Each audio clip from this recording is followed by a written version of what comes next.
The views and opinions expressed in the following program are those of the participants and do not necessarily reflect those of KSMQ Public Service Media Incorporated or its assigns.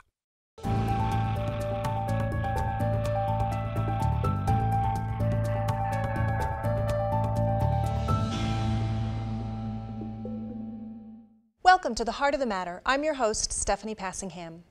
Following sports is a common pastime. We cheer our favorite team, whether it's the local high school hockey program, our college alma mater basketball team, or a professional league football franchise. There's no doubt that many people get fired up about the battle, whether victory or defeat, in the arena of sports. On today's program, we'll take a look at the business side of the industry, examining both tangible and intangible benefits to communities. We begin with Guy Limbeck from the Rochester Post-Bulletin. Guy's specialty is following the Minnesota Vikings. It's nearly impossible to avoid news of the vigorous stadium debate currently underway. We have many fans in our region. What impact will this decision have on us?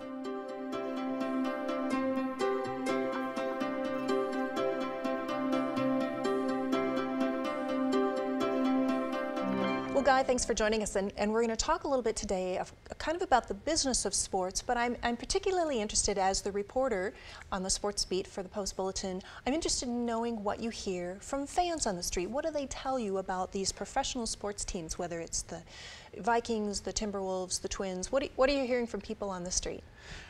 Well, I constantly get questions about Twins, Vikings, mostly those two. People are always interested in what they're going to do, who they're going to trade for, who they're going to draft, how I think the season's going to go that year. So I just think that sports in general, on the pro level, there's a lot of interest in people's minds, and that's one of the questions I get asked the most about. Mm-hmm. Do you think people in general are pretty satisfied with the teams that we have here in this area? Well, when they're winning, if there's losing, there's always great dissatisfaction. It's like fire the coach, get rid of the quarterback, play the new quarterback, play the rookie. So, and that's part of the great thing about sports is it's a fantastic sports or conversation for people to have. And it's something they have a lot of passion in. Right, right. Something they can find in common with people that maybe they wouldn't otherwise have.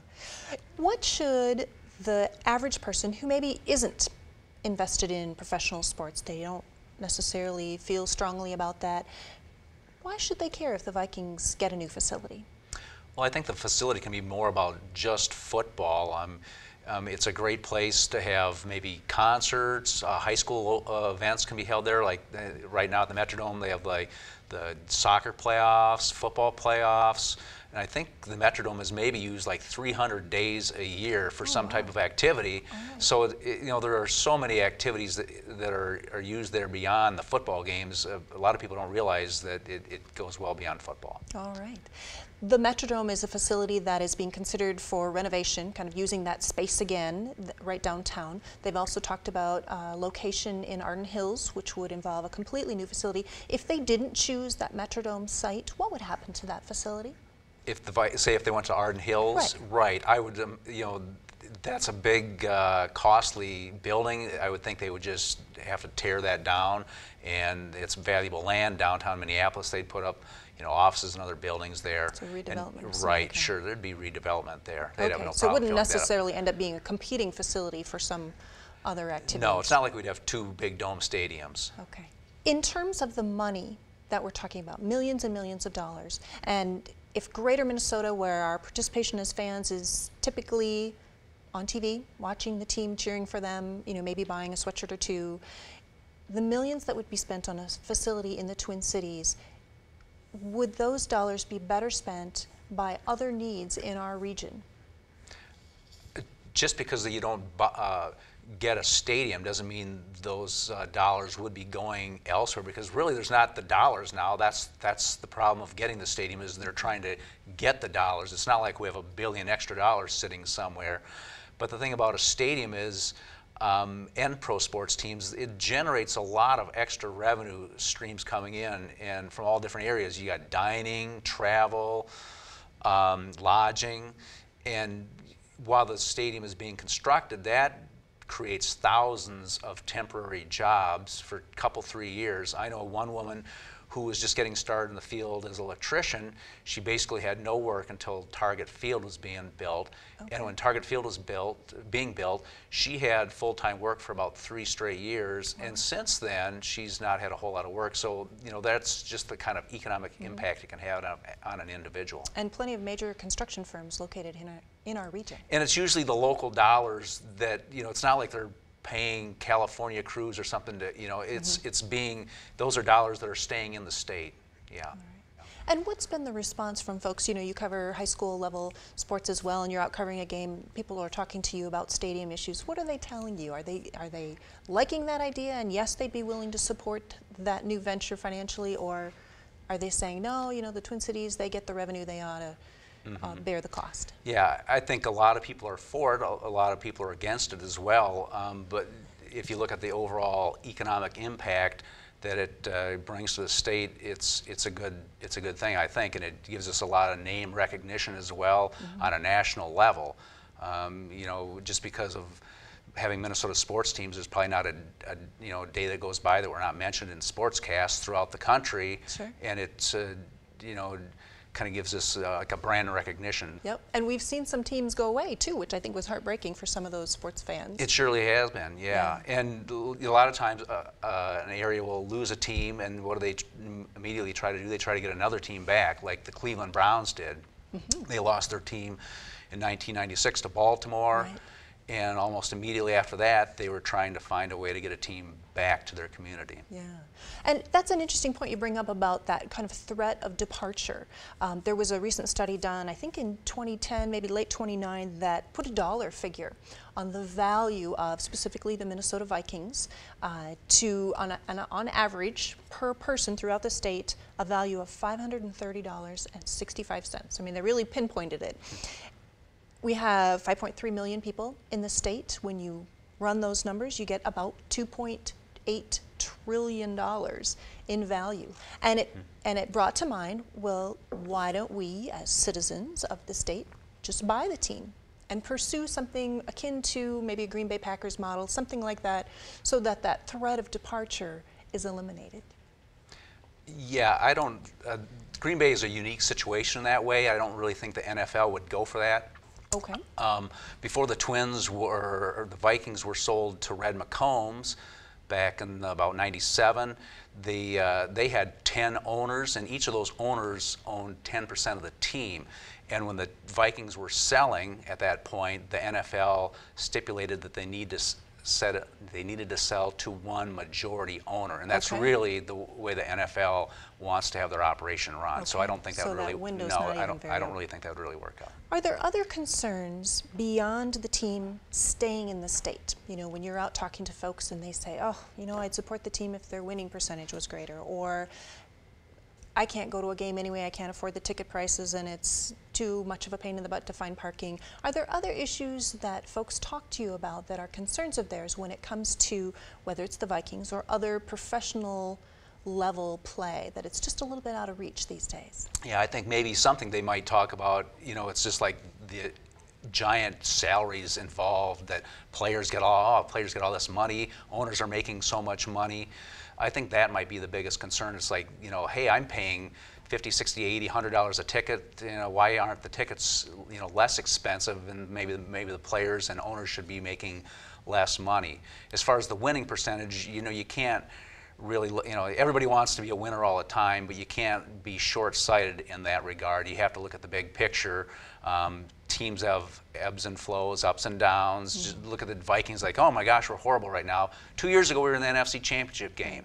2 more years we might be in the NFC Championship game again, so you just never know. Right, all right. And when we talk about numbers sometimes, and I'm amazed that they came up with a specific number that they could quantify for the Vikings, but is sports really more about heart and feeling and camaraderie that knits communities together, even though we're not in the Twin Cities and maybe can't go to the game? You know, are we sitting on our neighbor's couch watching the game, and is that just as important, building community? Yeah, I think it's more about heart. You know, experts who write books about these things often mention the fact that people of all races, economical backgrounds, and just differences can come together for a common cause. And I think supporting a team can be a common cause, and isn't that great for society? That's true. That's true. All right. In terms of our rural area, you cover all levels of sports, professional, collegiate, high school, and also some of these junior leagues that are in our region. Is the presence of some of those leagues just as important for building community and having that camaraderie? I think of the Rochester Honkers or the Mankato Moondogs, or some of those teams that maybe aren't professional level but provide a sports entertainment venue. Yeah, those can be a great benefit to a community. They can also help pull a community together.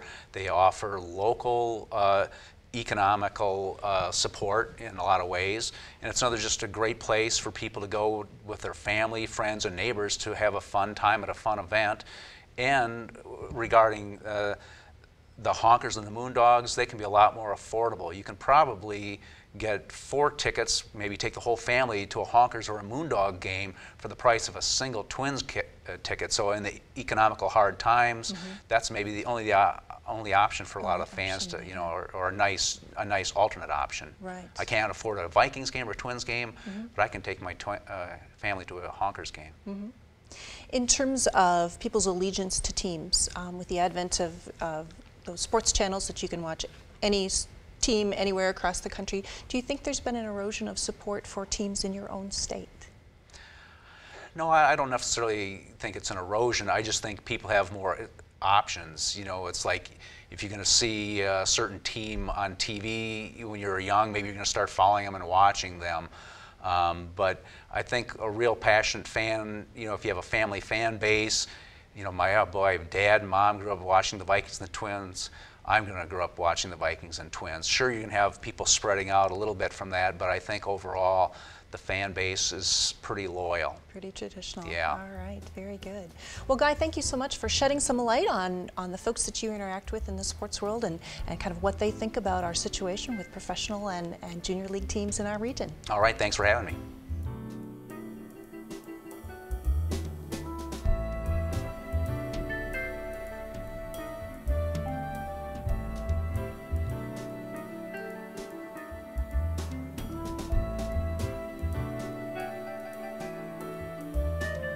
Major league teams like the Vikings, Twins, Timberwolves, and Wild draw big numbers, but they're not the only game in town. Our region has a great variety of other sports options in addition to high school and collegiate teams.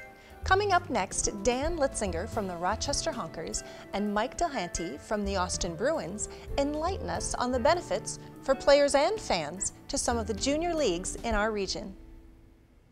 So we're talking about the business of sports today, and we have a lot of conversation about major league teams and professional sports, often for our area in the Twin Cities.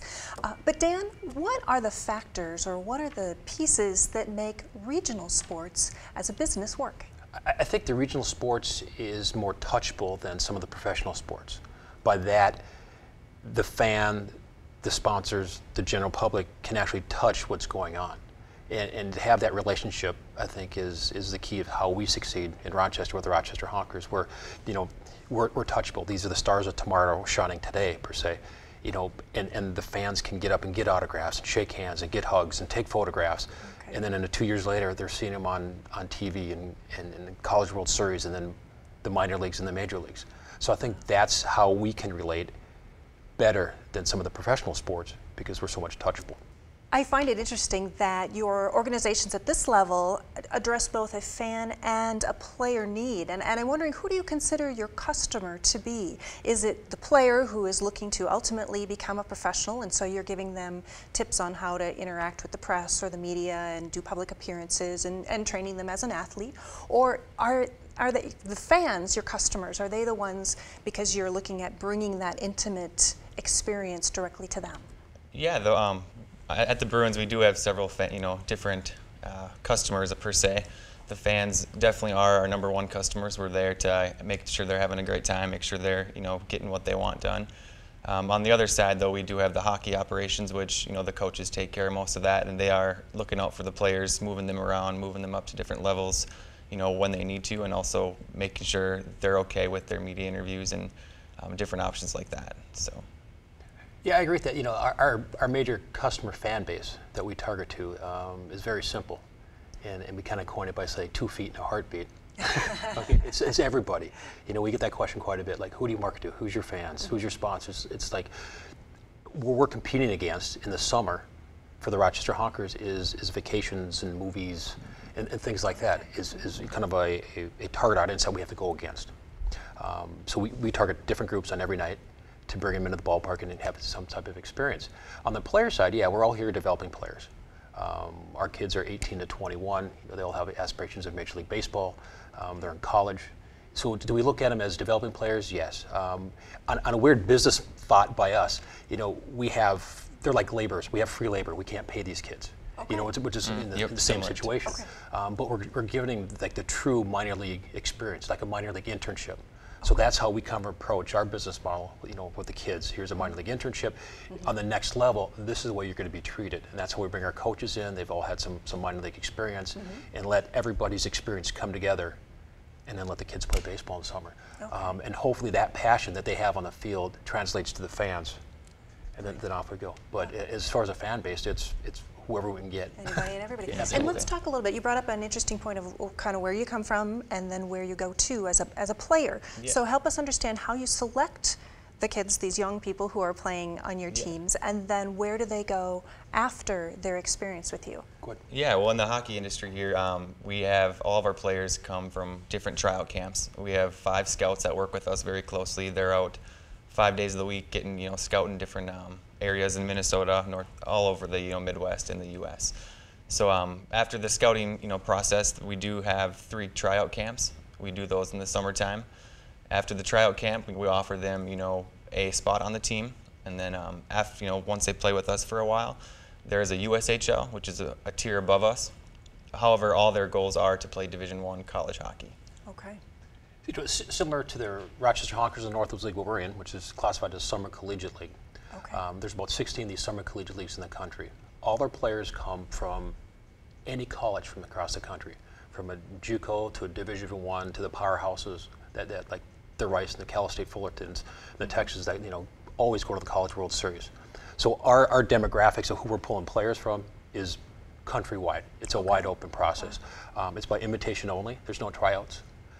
So by October 1st of 2011, we already had our team set for 2012. Okay, so you just watch what they're already doing and look selecting, at stats. Yeah, and we work with college coaches really closely, and then by recommendation. But there's no tryouts and things like that. It's just by invitation only. So we invite these 30 kids into Rochester to play. Okay. Their aspirations obviously are going to the minor league baseballs, eventually the Major League Baseball. What's unique about our situation is during the summer, we'll lose players to the Major League draft. For instance, in the 2011 season, we lost 7 kids to Major League Baseball because they were drafted, and the money was there for them. So they decided, I can't cut school anymore. I'm going to go on to or I want to go on to pro ball, and then they sign a contract in the league. So there's kind of real touchability that we have where, Mike and I can be sitting in the stands, and here comes Brian Flynn from Wichita State that just got drafted in the 7th round by the Detroit Tigers. Said, hey guys, I threw a game, and they said, nope, we want you now. Here's the money. Get here. It's like, see ya. Yep. Signs, and you give him a hug and say, good luck. Bless you, and we'll be following you. So that's what happens to our guys. If they're not old enough to be drafted or old enough to move on, obviously they're going back to school. The junior college players want to be seen by Division I. They want to move up that way. The Division I guys want to be seen by more scouts. Okay. And then raise their stock status, and then hopefully the next level of being drafted and moving on. So a lot of incentive for them to perform well too while they're playing on your teams. Oh, exactly. Absolutely. And I don't know, in Mike's situation, I'm sure you guys are heavily scouted also. Yep. They don't come to us anymore, to the front office, and ask about, how's his talent, how's his fastball. They look at us as more character issues, like, is he the first one there? Does he stay late? How's his player's appearances? Okay. How is this kid off the field? So skills are pretty comparable. They know their skills already by the time they get to us, and they've scouted them enough and things like that. So they come to us on the character reference. Is are we going to spend enough money on this kid and draft him? Is he worth the risk? So when we're talking about these young people and they're kind of with you for a relatively short period of time, do you have dorms for these guys to stay in, or what do you do? Where do they live? And if they're not in high school? Yeah, all of our players do stay with host families. Okay. It's a great experience for the players and also for the families. It gives if they have siblings, gives them someone to look up to, and they make some great bonds there that they keep for lifetimes. Okay. Absolutely, yeah. The host family programs are a very integral part of, I think, both of our successes. They're your personal ambassadors out in the community, or here's these people that have a player that take a real personal interest in the organization and the player. You wish that they have relationships with their player for lifetimes. Sometimes they do. Sometimes they'll be in their weddings. Sometimes you're glad they go. You know, if you think about like an exchange student. Exactly. You know, you bring in, for us, like 30 kids. They all can't be Leave It to Beavers. You know, you get a couple of Betty Haskells in a bunch. They're kind of interesting. You know, but that's a uniqueness part of this. But like I said, you know, the host families to us are key. I mean, you have to treat them well, and they are that ambassador out in the community, always talking up, and they live it just like you do. Very engaged and involved in that.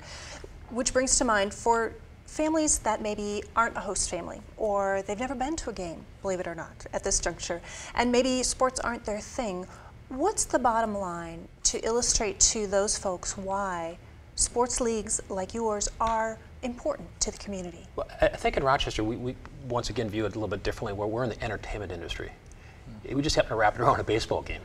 And to get these people to come out and to enjoy a game and to spend some money and have a night out where it's very affordable. It's actually cheaper, and I'm sure with you guys, it's cheaper than a movie. Yes. You know, but here you're coming out to a live dinner theater for 3 hours being entertained, and it's a lot less. You can have some bonding time with the family, you know. And then when they do that, we have concession rights at our ballpark, so you know we're buying the concessions from local people in town, and the Pepsis and the alcohol and all those products, you know. So it's really stimulating the economy. So the more they come out, it just all trickles down, you know. So we are, I think, a vital point, a part of the Rochester downtown development and the economic impact. You know, with fans coming in town from out of town and the hotels they stay in. Yeah, I mean, a lot of people I don't think realize how much there is behind the scenes versus like, oh, the game starts at 7, you'll get there at 7:15 and watch it. You know, there's a lot of stuff behind the scenes that goes on. Exactly, that's well said.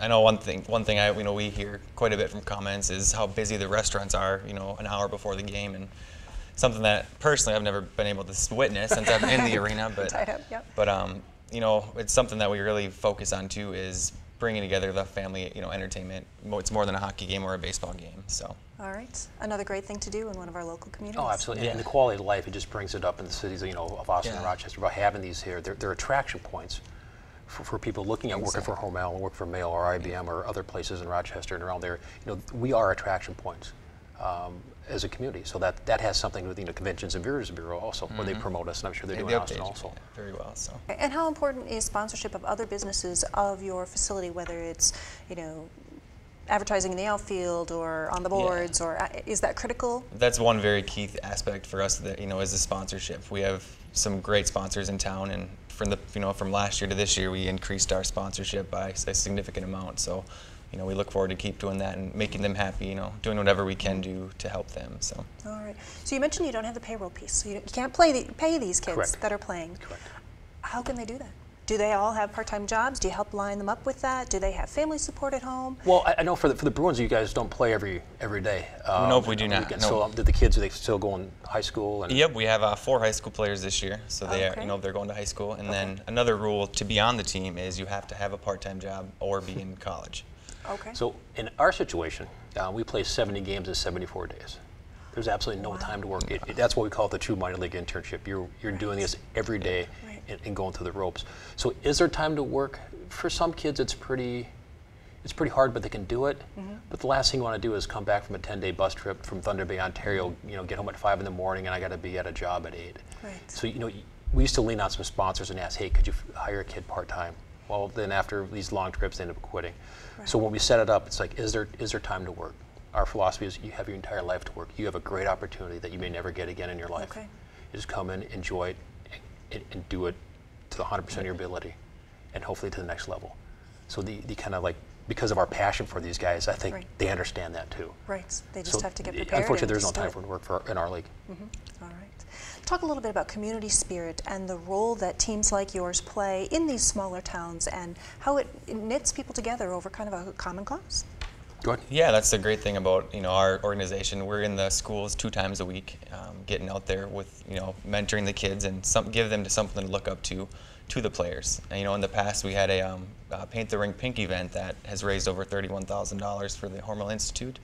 So that was kind of a great event to bring the whole community together, and they actually had a whole week on it for Paint the Town Pink. So that was something really great to see.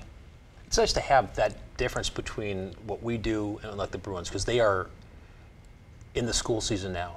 Obviously, when the Rochester Honkers players come in, the college is over. It's in the summer. Right. We don't have that school connection we get out in the schools. However, the school age daycares and child cares and things like that we can get out to. Obviously, with Austin, you have the Hormel Institute. With Rochester, got the Mayo Clinic. Right. And a lot of our host families work there, so we send our players out a lot to wards at the clinic and the cancer centers and things like that. So it really gives these guys a life lesson when they think they had a bad day of, I went 0 for 4 at the plate, or, I got knocked out of off the mound in the first inning, or I let in 5 goals. It kind of brings you back down to reality a little bit of what you just see of these little 8 and 9-year-olds, and they've come back from these with tears in their eyes and kind of changed their attitude a little bit. So besides the experience of playing and give them that experience, we kind of give them some life lessons a little bit too, and get them prepared for pro ball. Well, it sounds like you guys have great teams going, and appreciate you kind of shedding some light for our audience on what it's like to be part of a local sports team. Thanks for being here. Thank you. Yeah, thanks for having us. While the tangible benefits of a new stadium may be concentrated in the Twin Cities, there's no doubt our region is full of diehard fans who enjoy the presence of Major League sports in our area. We are also fortunate to have a wide variety of sports entertainment options right in our own backyard. Wishing your team the best of luck in the coming season, I'm your host, Stephanie Passingham.